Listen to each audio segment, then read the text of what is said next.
ফাকলারা এই মিটিং থেকে আমি ঘোষণা করতে চাই, ধরে নিলাম এনাম সাহেব আর আসবে না পত্রবিচিতে, এনাম সাহেবের পরিবর্তে যেই আসুক তার এনাম সাহেবের উপর উঠার ক্ষমতা কখনো হবে না।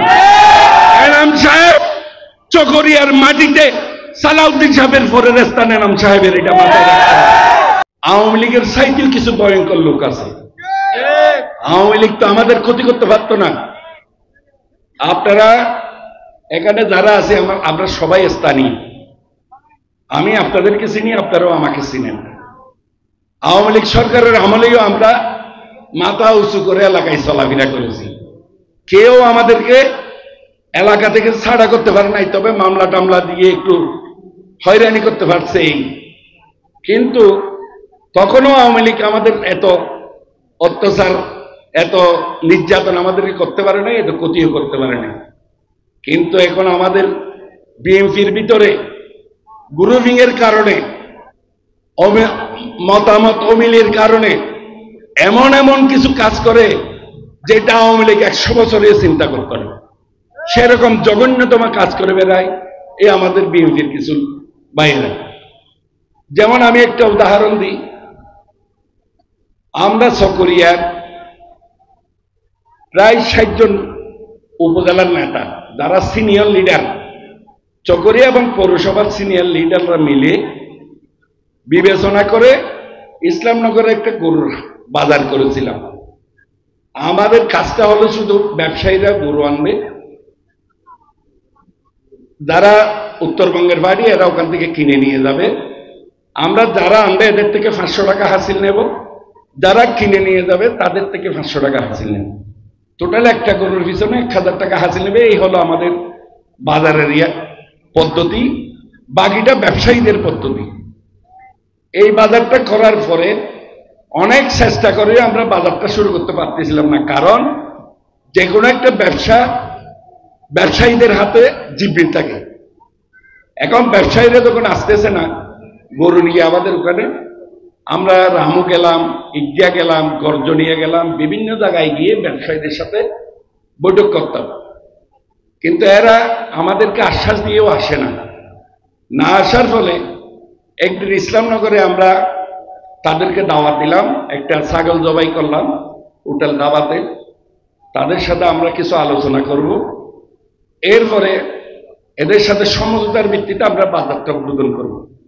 ওই বৈঠকের মধ্যে আমরা আমাদের প্রিয় নেতা জনাব এনামুল হক সাহেব, ওনাকে আমরা সবাই মিলে ফোন করে ওখানে আছি। উনি কিন্তু শিয়ার টিয়ার কিছু ছিল না, কিন্তু আমাদের জন্য, আমাদেরকে সহযোগিতা করার জন্য ওনাদেরকে আমরা ডাইকে আনছি। এখন ওখানে সুনির্দিষ্ট আমরা 2-4 জন বিএনপির পক্ষ থেকে, বাজার কমিটির পক্ষ থেকে ছিলাম, মাত্র 2-4 জন লোক ছিলাম, আর 10-12 জন ব্যবসায়ী ছিল। এই আমরা যে 2-4-5 জন বিএনপির লোক ছিলাম, ওখানের ভিতর থেকে একজন নেতা পুরা আমাদের আলোচনাগুলো গোপনে অডিও রেকর্ড করে ফেলছে। তাহলে এটা করলো কে? এটাকে আওয়ামী লীগ করছে? জামাত ইসলামের কেউ করছে? এটা তো আমার বিএনপির সিনিয়র লিডারের মধ্যে থেকে, আমরা ওখানে কোনো জুনিয়র লোক ছিল না। এখন করার পরে ওইটাকে কাটছাট করে ওই ব্যবসায়ীদেরকে হুমকি দেওয়ার জন্য এনাম সাহেব কিছু কয়েকটা কথা ওখানে ব্যবহার করেছে। এই কথাগুলোকে কাটছাট করে মন্ত্রী মহোদয়ের কাছে একটা ভিডিও পাঠিয়ে, এই অডিও রেকর্ডটা পাঠিয়েছেন। তো মন্ত্রী মহোদয় এটা শুনে ওনার হয়তো খারাপ লাগতে পারে, কারণ ওনার নাম ধরছে ওখানে, এই জন্য ওনার খারাপ লাগছে বিধায় উনি উপজেলার কমিটিতে ভেঙে দিয়েছেন, বিলুপ্তি করেছেন। আচ্ছা, এটা মেনে নিলাম, বিতর্কের হাতিলে বুঝে নিলাম, ধরে নিলাম এনাম সাহেব মন্ত্রী মহোদয়ের নাম বিক্রি করেছেন, এইটা অন্যায় করেছেন, এটা আমরা ধরে নিলাম। কিন্তু এটা তো মন্ত্রী মহোদয়ের মোবাইলে দেওয়া পর্যন্ত ঠিক ছিল। গত পরশুদিন দেখতেছি এই বক্তব্য আওয়ামী লীগের জাতীয় আইডি থেকে আবার বের হয়ে গেছে। কি আওয়ামী লীগের যে বাংলাদেশের জাতীয় আইডি আছে, সে আইডি থেকে এটা প্রচার করতেছে, সালাউদ্দিন সিআইডির আইডি থেকে প্রচার করতেছে। তাইলে ভাই বিএনপির নেতা যে রেকর্ডটা করলো, এটা সালাউদ্দিন ভাই এর কাছে গেছে, ওইটা ঠিক আছে, এটা আওয়ামী লীগের আইডিতে কেমনে গেল রে ভাই? এটা তো বিএনপির লোকেই পাঠাইছে। এটা যেই হোক না কেন, কে আমরা জানি।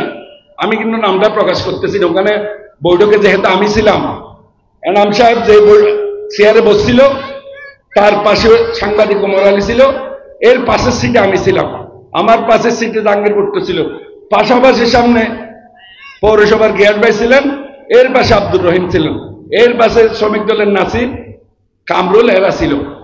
আমরা তো হাতে গোনা কয়েকজন, রেকর্ডটা আমিও করতে পারি। এখন বিএনপির লোকের রেকর্ডটা করে আমাদের অভিভাবক হিসাবে সালাউদ্দিন সাহেবের কাছে পাঠাইছেন, ঠিক আছে, কিন্তু এই আইডি আওয়ামী লীগের আইডিতে যায় কিভাবে রে ভাই? আপনারা কোন ধরনের বিএনপি? এটার জবাব কিন্তু একদিন দিতে হবে। এটা এমনি এমনি ছাড়া যাবে না বন্ধুরা। যারা মনে করেন এটা এমনি এমনি চলে যাবে।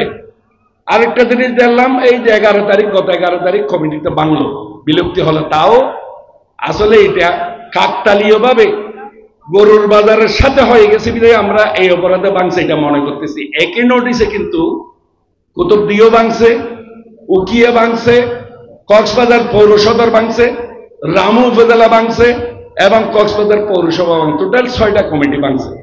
তো গরুর বাজারের জন্য বাংলা সকরিয়া না বাংলো রে ভাই? অন্য 6টা কমিটি এটা কেন বাংলো? তারপরে ধরে নিলাম এটা গরুর বাজারের জন্য ভাঙছে, ঠিক আছে, কিন্তু এই বক্তব্য কেমন আওয়ামী লীগের কাছে চলে যায় জাতীয় পর্যায়ে, এটার জবাব দিতে হবে। তো 11 তারিখে কমিটিটা বিলুপ্ত হলো।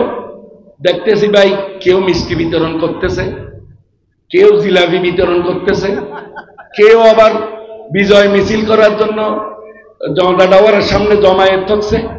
আর যখন এনাম সাহেব দায়িত্বে ছিল তখন সালাউদ্দিন সাহেবের একটা নীতি আছে, কিন্তু তিনি চকরিয়াতে যারা প্রবীণ নেতা থাকে তাদেরকে মূল্যায়ন করে।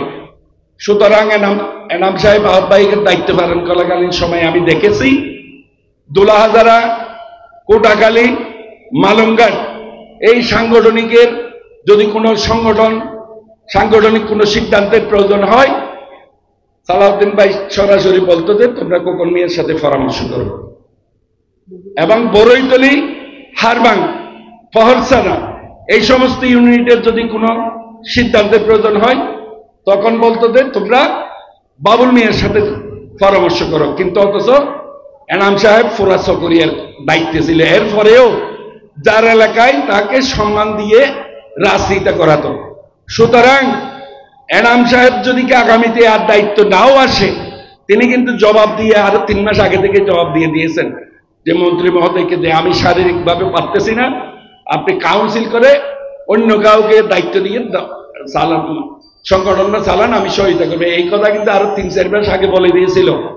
এরপরও মন্ত্রী মহোদয় কিন্তু কাউন্সিল বিলম্ব করছিল বিধায় উনি দায়িত্বে থেকে গেছে। এরপরেও বলতেছি, মাইকে ঘোষণা দিয়ে বলতেছি, যদি এনাম সাহেব দায়িত্ব না আসে, অন্য কেউ আসে, দক্ষিণের কেউ আসে, আপনাদের বাবা আছে, এরপরেও এই এনাম সাহেবের কিছু হবে না, আমি মানিক চেয়ারম্যানের কিছু হবে না। মানিক চেয়ারম্যানের পায়ের নিচে মাটি আছে, এটা মাথায় রাখতে হবে। যেমন এই মারলিয়া নগরের মানুষ, আপাবর মানুষ, জনসাধারণ, আপনারা আমাকে মন প্রাণ দিয়ে ভালোবাসেন বিদায় আমি লক্ষাশ্বর থেকে এসে আপনাদের বিপদ